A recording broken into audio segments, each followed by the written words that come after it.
조금 전 영상에서 보셨던 것처럼 헨리 나우에는 이제 카톨릭 신부입니다. 신학자요, 영성가고 저술가입니다. 하버드 대학 교수 시절에 1983년 미국 전역을 순회 강연을 하러 돌아다녔던 거예요. 중앙 아메리카의 그 폭력을 종식하기 위한 그러기 위해서 이제 크리스찬들의 행동을 좀 촉구하는 그런 강연들을 하면서 강행군을 한 거죠.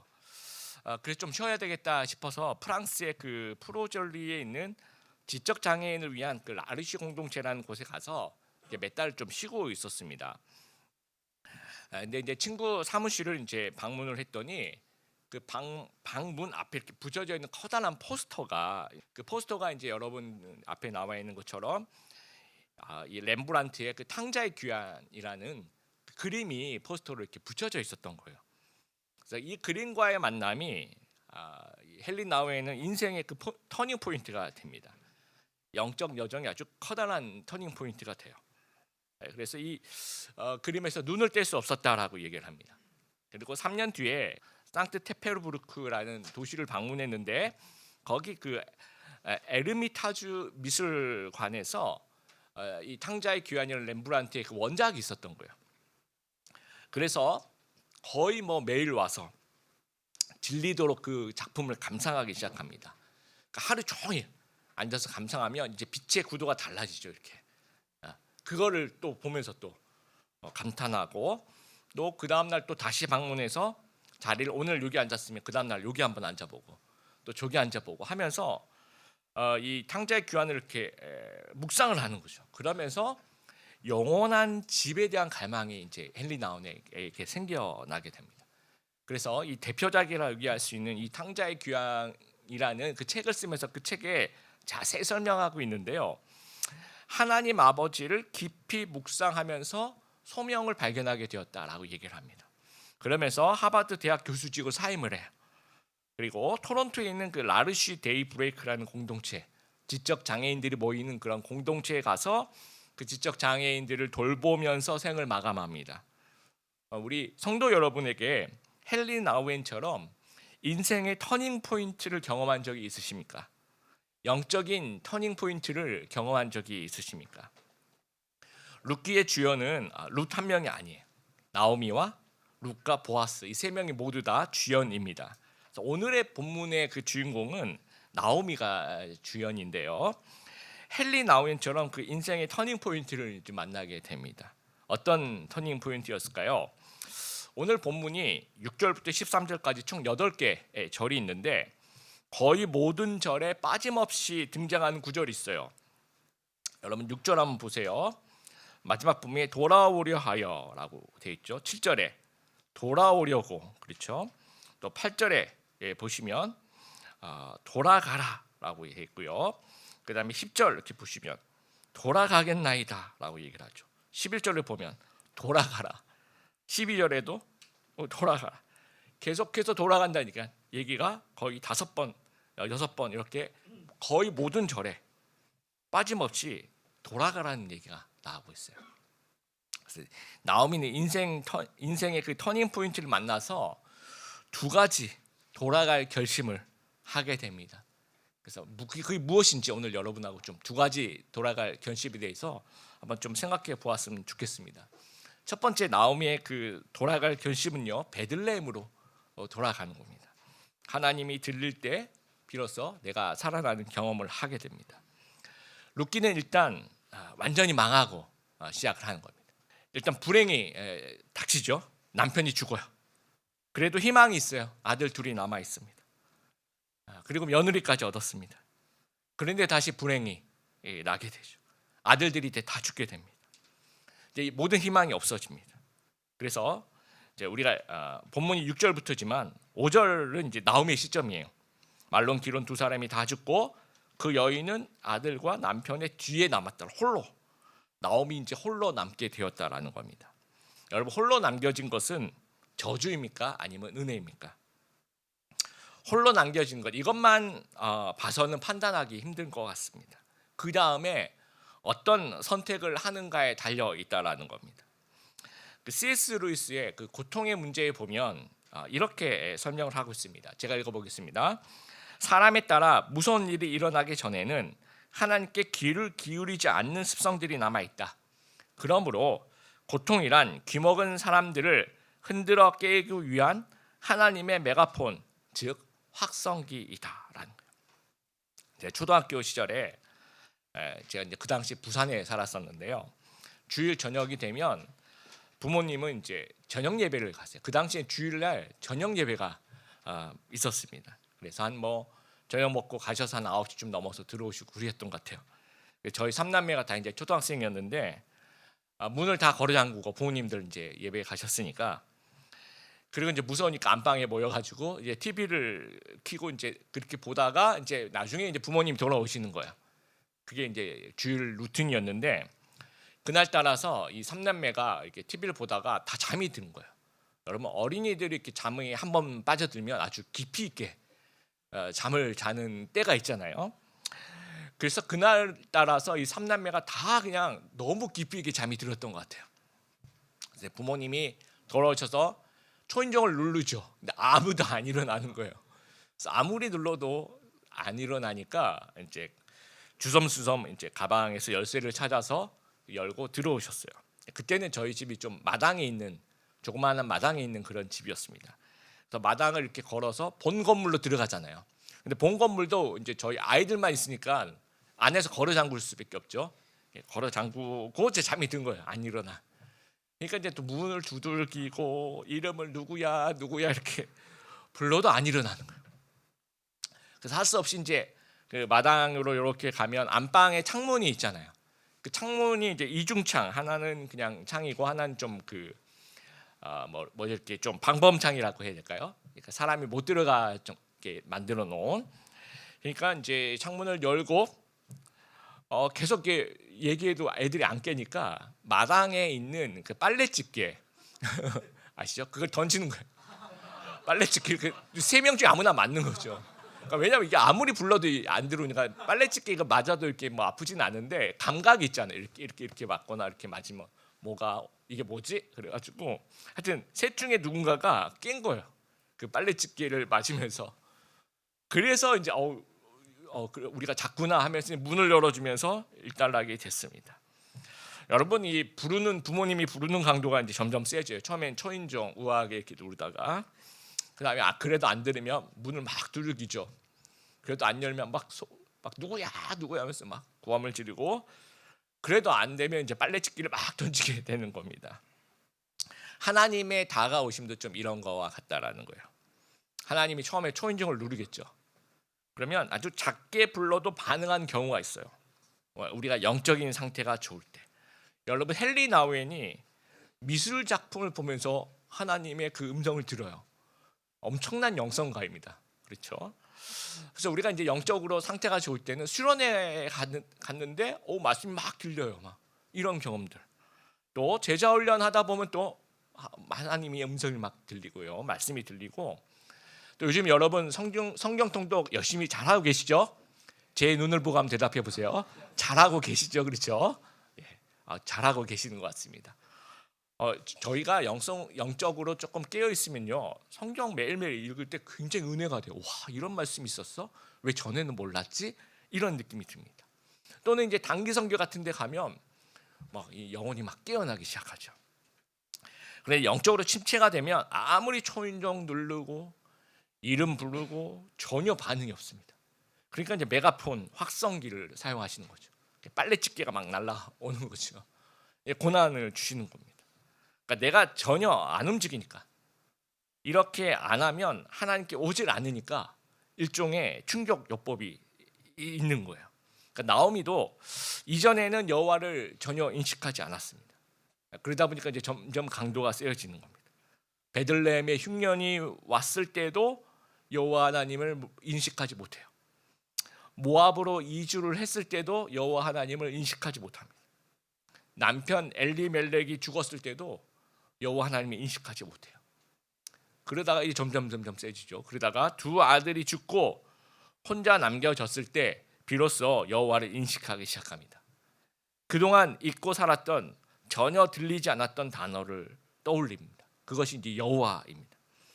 그러니까 나오미가 당한 고난은 하나님의 확성기의 역할을 하고 있었다. 나오미야 제발 좀 들으라는 거. 제발 좀 들어라. 그래서 6절 보세요. 그 여인이 나오미죠. 모압 지방에서 여호와께서 자기 백성을 돌아보사 그들에게 양식을 주셨다 함을 듣고 듣고 이제야 비로소 여호와 하나님의 소리를 듣게 됩니다. 양식 때문에 들었을까요? 그렇지 않습니다. 지금 나오미가 살고 있는 이 모압에도 양식이 떨어졌다는 말은 없어요. 모압에도 양식이 있습니다. 그러므로 불구하고 이제는 양식이 아니라 하나님 자체가 보이고 들리기 시작했다라는 거예요. 하나님의 백성임을 인식하기 시작합니다. 그리고 다시 가나안 땅, 다시 고향 베들레헴으로 돌아가는 결단을 했다라는 거예요. 나는 다시 하나님께 돌아갈 거야라고 이야기하고 있다라는 겁니다. 한국의 대표적인 서정 시인인 청록화라고 여러분 들어보셨죠? 박목월 시인. 이 박목월 시인이 크리스찬이에요. 그래서 여러 시 중에서 이런 시가 있더라고요. 앞부분만 제가 좀 읽어보겠습니다. 나의 60에 겨우 꽃으로 볼 수 있는 눈이 열렸다. 신이 지으신 오묘한 그것으로 볼 수 있는 흐리지 않는 눈. 어설픈 나의 주관적인 감정으로 채색하지 않고 있는 그대로의 불꽃으로 볼 수 있는 눈이 열렸다. 그럼 탕자가 재산을 다 탕진하고 돼지가 먹는 그 쥐염 열매를 먹을 때 비로소 눈이 열립니다. 아버지를 인식하기 시작합니다. 내 아버지 집에는 양식이 풍족한데 하면서 아버지께로 돌아가게 됩니다. 13절 여러분 보시면 여호와의 손이 그 뒷부분에 이렇게 얘기하죠. 여호와의 손이 나를 치셨으므로 나는 너희로 말미암아. 여호와의 손이 나를 치셨으므로. 나오미는 자기 자신이 당한 고난을 통해서 하나님을 이제 인식하기 시작합니다. 그러니까 고난 그 다음의 반응이 중요한 거예요. 하나님으로부터 멀어질 수도 있고요. 더 가까워질 수가 있는 겁니다. 또 고난을 당할 때 하나님을 원망할 수도 있고 아니면 하나님께 더 가까이 돌아갈 수도 있는 거예요.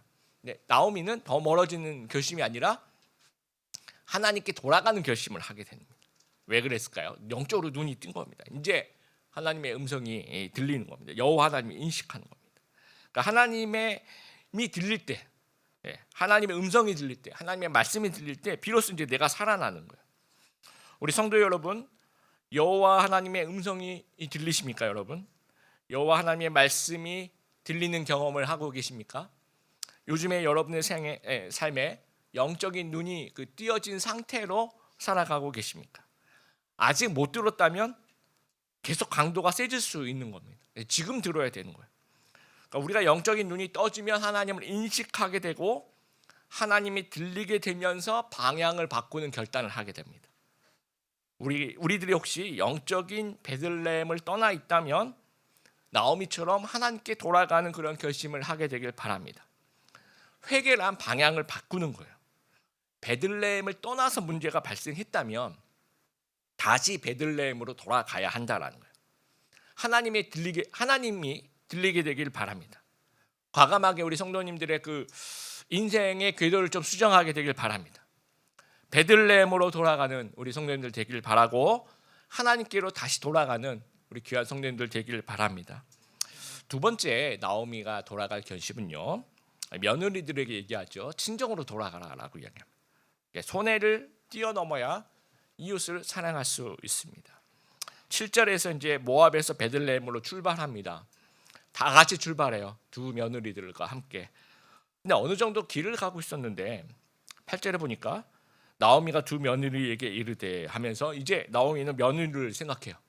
그러면서 며느리에게 돌려보내야 되겠다. 너희는 돌아가라라고 이야기를 합니다. 여러분 이 구절을 보면서 우리식으로 해석하면 안 돼요. 너무 당연하죠. 남편들이 죽었으니까 자기 이제 알아서 너희들 갈 길을 가라라고 얘기하는 게 지금 오늘날은 너무 당연한데 그 당시는 당연하지 않습니다. 나오미는 두 며느리를 친정으로 돌려보내지 않을 권리가 있어요. 당시는 이제 너무나도 당연한 풍습입니다. 고대 금동이 우리 유교랑 좀 비슷한 부분도 있고 좀 다른 부분도 있는데요. 이 부분 굉장히 비슷합니다. 며느리가 시집을 오면 남편이 죽더라도 그 집 사람이 되는 겁니다. 그러니까 여성에게 그 당시 고대 근동의 그 혼인이란 남편과의 결합뿐만 아니라 그의 가족과도 결합됨을 의미해요. 이게 우리 조선 시대랑 되게 비슷하죠. 조선 시대도 왜 시집을 오면 뭐 청산과부가 됐어요. 그럼 어떻게 해야 됩니까? 그냥 계속해서 그 집 귀신이 돼야 된다라고 이제 그때 이렇게 어른들이 가르치시죠, 그렇죠? 말론과 기론이 죽었어도 두 며느리 룻과 오르바는 계속 나오미 집안 사람인 거예요. 그렇기 때문에 7절에 당연히 베들레헴 귀환길에 함께 움직여요. 어떤 그 고민 같은 게 없어요. 그냥 당연한 거예요. 남편 죽었어요. 베들레헴으로 돌아간다고 시어머니가 얘기해요. 그러면 며느리들도 모압 사람이 그런 거 전혀 상관없습니다. 그냥 가는 거예요. 이게 이제 그 당시 문화라는 겁니다. 가다가 이제 나오미도 처음엔 갔죠. 그렇게 다 같이 데리고 가다가 8절에 이제 가는 길에 어느 정도 갔는지 모르겠습니다. 이게 아니네라고 생각하게 된 거예요. 함께 이 며느리들과 있는 것이 나오미에게는 이득입니다. 왜냐하면 자기를 돌봐줄 사람이 있는 거죠, 그렇죠? 그리고 또 외롭지 않은 말동무가 있고요. 나중에 베들레헴으로 돌아가서도 농사를 지어야 되는데 노동력이 필요할 거 아니에요. 그래서 솔직히 나오미는 며느리들과 함께 하고 함께 있고 싶었을 거예요. 그럼에도 불구하고 나오미는 며느리들에게 두 가지를 명령을 합니다. 8절, 너희는 각기 너희 어머니 집으로 돌아가라. 이 어머니 집이라고 얘기해서 혹시 이 당시는 목의 사유였을까 생각하는데 그런 건 아니고요. 좀 친정, 우리가 친정이라고 표현하는 좀 친숙함의 표현을 좀 하고 있습니다. 친정으로 돌아가라는 거예요. 그 다음에 9절 여러분 보시면 여호와께서 너희를 허락하사 각기 남편의 집에서 위로를 받게 하시기를 원하노라. 지금 남편이 죽었는데 이 남편은 누굴 얘기하는 겁니까? 새 남편. 나중에 너희가 다 친정으로 돌아가서 재혼해서 행복하게 살아라라고 이야기를 하고 있는 겁니다. 실제로 이제 나오미는 며느리들에게 아무것도 보장해 줄 수가 없어요. 여러분 아까 이제 고대 근동 사회의 그 결혼 제도가 유교 사회랑 되게 비슷하다고 말씀드렸죠. 다른 점이 있는데 이겁니다. 계대 결혼법이라고요. 신명기 25장 5절에 이제 쉬운 성경으로 제가 읽어볼게요. 형제가 함께 살다가 그 가운데 한 명이 아들이 없이 죽었을 때 그의 아내는 다른 집안 사람과 결혼할 수 없어. 죽은 사람의 형제가 그 여자를 아내로 맞아들이시오. 그것이 죽은 남편의 형제로서 지켜야 할 의무요. 창세기에도 이런 얘기들이 나오고요. 예수님 시대에도 예수님을 반대한 사람들이 와서 이런 거 가지고 이제 사두개인들이죠 와서 질문을 해요. 남편이 죽었을 경우 이게 이제 우리나라 유교랑 좀 다른 부분이죠. 남편이 죽었을 경우에 그의 형제나 가까운 친족과 결혼해서 죽은 형제의 대를 잇는 겁니다. 그러니까 자식을 남기지 않고 남편이 죽은 오르바와 룻은 남편의 형제들과 혼인 관계를 이어가는데 그 남편의 형제들이 지금 둘 다 죽었잖아요. 현재 없습니다. 그러면 이제 가능성 있는 것이 나오미가 애를 낳아야 되는데 그게 이제 힘든 이유가 12절 13절에 그 얘기를 하는 거예요. 내 딸들아 되돌아가라. 나는 늙었으니 남편을 두지 못할지라라고 얘기를 해요. 나오미 이제 늙었다. 결혼도 힘들지만 임신도 힘들다. 이제 그 얘기를 하고 있습니다.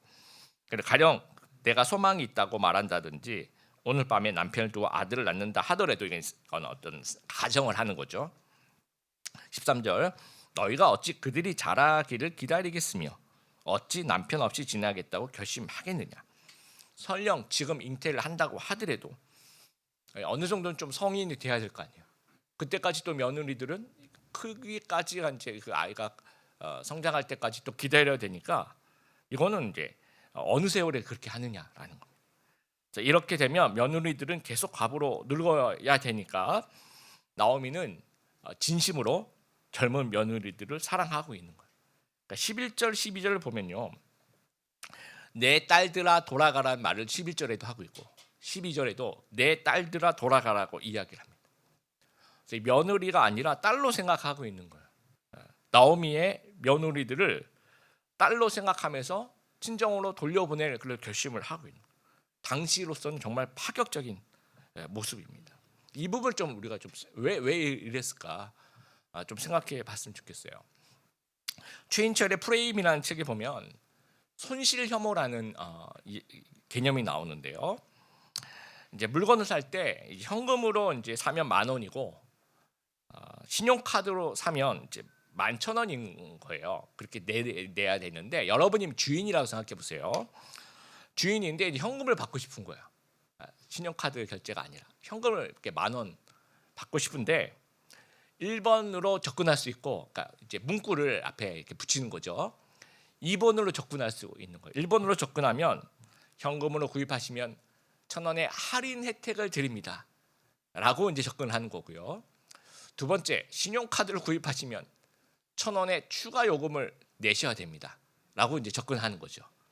그러면 이제 우리가 소비자 입장에서 어떤 게 더 타격이 크냐라는 거예요. 여러분 한번 생각해 보세요. 여러분 소비자 입장에서 내가 1,000원의 할인을 받는다라고 생각하는 거하고 1,000원을 벌금을 추가 요금으로 낸다 생각하면 어떤 게 더 싫어요? 추가 요금을 내는 게 더 싫은 거죠. 그렇죠? 예, 그 얘기를 하고 있는 겁니다. 그래서 1번이 이득 프레임에 접근하는 것이고 2번은 이제 손실 프레임으로 접근한다라고 얘기하는 거예요. 그러니까 주인이 아까 말씀드린 것처럼 현금 구입을 권하고 싶다면 2번으로 접근해야 된다라는 거예요. 그러니까 동일한 양의 이득으로 오는 만족보다 동일한 양의 손실이 주는 심리적 충격이 더 크다는 겁니다. 현금 구입해서 1,000원의 이익을 얻는 것보다 신용카드를 써서 1,000원이 손실되는 그 느낌이 훨씬 더 크게 다가온다라는 거예요. 카네만 교수 연구에 보면 손실은 이득보다 2.5배 정도의 큰 영향력을 갖는데요. 그래서 손실 혐오라고 이야기를 합니다. 자, 나오미의 경우, 보통의 경우는 며느리 2명의 손실을 경험하는 거죠. 그럼 엄청난 이거는 충격입니다. 그러니까 이런 결정을 하지 않았다라는 거예요. 그런데 지금은 그러니까 처음에는 그런 결정을 하지 않았는데 지금은 이제 돌아가라고 얘기를 해요. 손해를 감수하는 결정을 하고 있는 거예요. 근데 어떻게 이게 가능하냐라는 겁니다. 마태복음 22장 37절부터 40절 보면 한 율법사가 예수님께 어느 계명이 큽니까? 라고 물어봐요. 그래서 예수님이 거기에 대해서 대답을 하시는데 이건 같이 한번 읽어보겠습니다. 시작. 내 마음과 내 모든 마음과 모든 목숨과 모든 정성을 다해서 내 하나님을 사랑하여라. 이것이 가장 중요하고 우선되는 계명이다. 두 번째 계명은 내 이웃을 내 자신처럼 사랑하여라인데 이것도 첫째 계명과 똑같이 중요하다. 모든 율법과 예언자들의 말씀이 이 두 계명에서 나온 것이다. 하나님 사랑하고 이웃을 사랑하는 것이 율법의 대강령이라는 것입니다. 이 순서가 있어요. 하나님을 사랑하고 그 다음에 이제 이웃을 사랑하는 겁니다. 이건 행동의 순서가 아니라 발생의 순서라고 보는 거죠.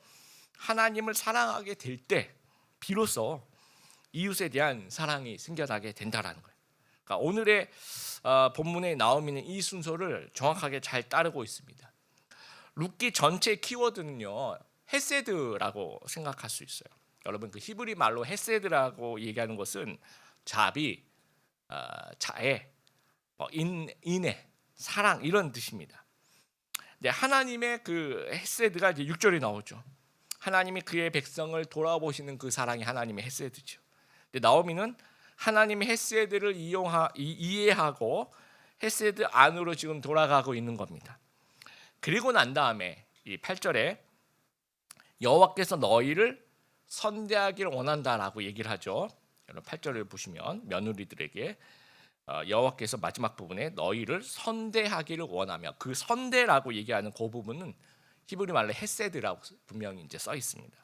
그러니까 여호와께서 너희를 헤세드하기를 원한다라고 얘기하는 거예요. 그러면 며느리들도 하나님의 헤세드를 경험했으면 하는 마음으로 며느리들에게 헤세드를 베풀고 있는 겁니다. 다시 말해서 하나님의 헤세드를 경험한 자는 이웃에 대한 헤세드를 베풀고 있는 거예요. 13절에 여러분 이게 그냥 읽으면 좀 부자연스러운 부분이 있어요. 보세요. 내 딸들아 여호와의 손이 나를 치셨으므로 나는 너희로 말미암아 더욱 마음이 아프도다. 여러분 이걸 그냥 읽으면 좀 부자연스럽습니다. 왜냐하면 보통은 이래요. 여호와께서 나를 치셨다. 그럼 나는 멘붕이다. 나는 상처받았다. 나는 화병이 생겼다. 그래서 뭐 며느리건 뭐건 나는 누구를 돌아볼 여유가 없다. 이렇게 돼야 되는 것이 정상적인 보통의 전개라는 거예요. 그런데 여호와께서 나를 치셨다. 나는 너희 때문에 마음이 아프다. 이건 중간에 많이 생략이 되어 있는 거야. 그 생략된 걸 제가 한번 풀어봤어요. 제 나름대로. 여호와께서 나를 치셨다. 그래서 그런 과정을 통해서 내가 하나님의 햇새들을 경험했다. 하나님의 햇새들을 들었다. 그래서 내가 베들레헴으로 돌아간다. 그렇게 마음을 먹고 보니까 하나님의 사랑이 회복되고 나니까 내가 그 주위에 뭐가 보이더라. 그리고 내 주위에 누군가 있는 거 보니까 며느리들이 있는데 보니까 너희가 많이 힘들겠구나. 마음이 아프겠구나. 너희는 진정으로 돌아가라. 이것이 좀 생략된 나오미 반응이 아닐까 생각합니다. 그러니까 이 헤세드는요, 풍습과 문화와 이익을 다 뛰어넘는 거예요. 삭개오 세리도 당대 도덕의 강도죠. 식민지 시대 나만 살아보겠다는 그런 악당입니다. 이웃, 뭐 여유 이런 거 전혀 없습니다. 예수님을 만나고 나니까, 그렇죠? 예수님을 만나고 하나님의 햇새들을 경험하고 난 다음에 그 다음에 이제 이웃이 보이기 시작합니다. 내 소유의 절반을 가난한 자들에게 주겠습니다. 혹시 속여 빼앗은 것이 있으면 내가 4배로 갚겠습니다라고 물어보지도 않았는데 얘기를 하게 되는 거죠. 한국교회 처음 이야기라는 책에 보면 강화읍에 사는 과부 김씨라는 사람이 나와요. 자식 없이 이제 혼자 사는데 재물에 좀는 여유가 좀 있어요. 복섬이라는 여종이 있었는데 이 과부 김씨가 나이 80이 넘어서 이제 예수님을 믿기 시작합니다. 그래서 이제 그때 이제 한글을 배워서 성경을 읽기 시작해요. 막 빠져 들어가는 성경이 너무 재밌는 거예요. 읽다 보니까 우리가 다 같은 형제요 자매요라는 이제 이런 어떤 부분에 있어서 마음이 많이 쓰이는데 생각해보니까 나는 주인이고 얘는 종인 거예요. 이제 그 부분에 있어서 마음이 좀 동하기 시작합니다. 그래서 이 복섬이의 종 문서를 꺼내 들어요. 그리고 불살라 버립니다. 그러면서 복섬이에게 너는 이제 종이 아니고 너는 자유다. 이제 어디든지 네가 원하는 대로 가라라고 얘기를 해요. 근데 복섬이는 그런 주인이 너무 고맙고 감사해서 거기서 울면서 나는 무슨 일이 있어도 당신을 떠나지 않겠습니다라고 얘기를 합니다. 그러면서 그 과부 김 씨는 복섬이를 양녀로 받아들이는 거죠. 그래서 평생을 이 어머니를 잘 모시며 살았다. 이 과부 김 씨는요, 하나님의 햇새들을 경험하죠. 경험을 하나님의 말씀을 듣는 기회가 생기는 겁니다.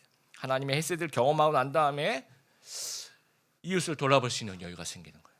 이웃에게 햇새들을 실천하는 겁니다. 진짜 하나님의 햇새들을 경험한 자는 이웃을 배려해요. 이 관습을 뛰어넘고 손실을 뛰어넘습니다. 삭개오도 당시 세금 제도가 원래 그래라고 얘기할 수 있어요. 그래서 안 갚아도 되는 겁니다.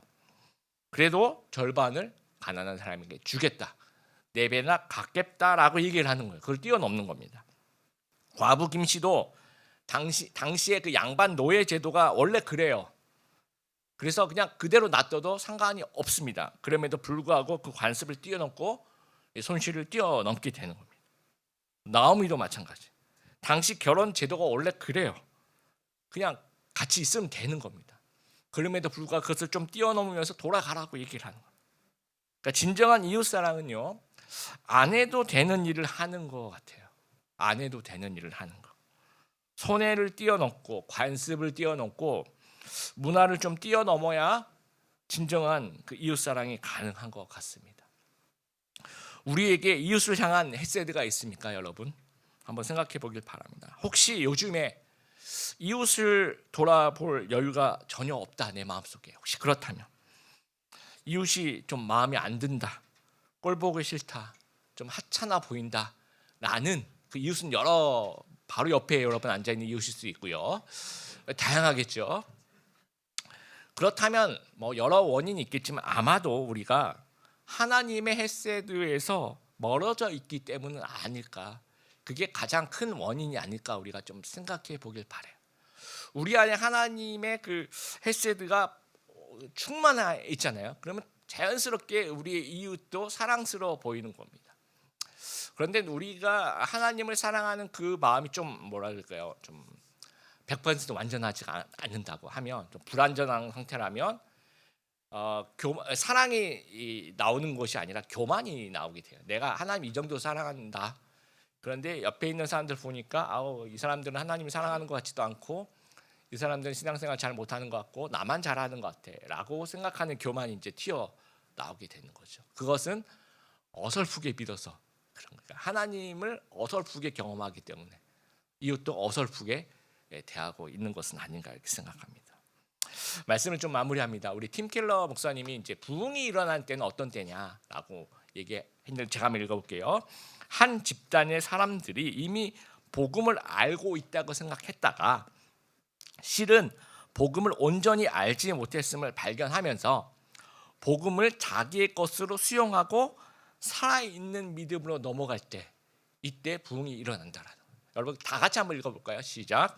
한 집단의 사람들이 이미 복음을 알고 있다고 생각했다가 실은 복음을 온전히 알지 못했음을 발견하면서 복음을 자신의 것으로 수용하고 살아있는 믿음으로 넘어갈 때 이때 부흥이 일어난다라는 거예요. 또 우리에게도 이런 좀 부흥이 일어나게 되길 바랍니다. 나오미가 했던 것처럼 돌아갈 결심을 좀 할 수 있는, 우리도 그런 결심을 좀 할 수 있는 저희들이 되었으면 좋겠습니다. 하나님의 음성을 듣고 베들레헴으로 하나님께로 돌아갈 수 있는 저희들이 되었으면 좋겠고, 하나님의 헤세드를 경험했다면 받은 대로 이웃에 헤세드를 실천하고 베푸는 그런 귀한 하나님의 백성들 다 되시기를 주님의 이름으로 축복합니다.